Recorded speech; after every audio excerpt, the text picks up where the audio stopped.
بے شک پرہیزگاروں کے لیے کامیابی کا گھر ہے، یعنی باغ اور انگور اور ہم عمر بھرپور جوان عورتیں اور شراب کے چھلکتے ہوئے جام۔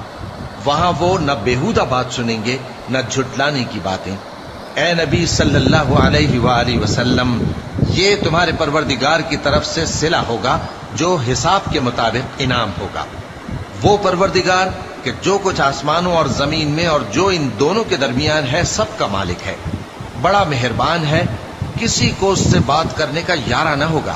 جس دن جبریل امین اور دوسرے فرشتے صف باندھ کر کھڑے ہوں گے تو کوئی بول نہ سکے گا مگر جس کو رحمان اجازت بخشے اور وہ بات بھی درست ہی کہے۔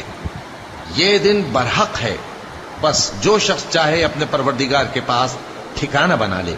ہم نے تم کو عذاب سے جو قریب آنے والا ہے آگاہ کر دیا ہے، جس دن ہر شخص ان اعمال کو جو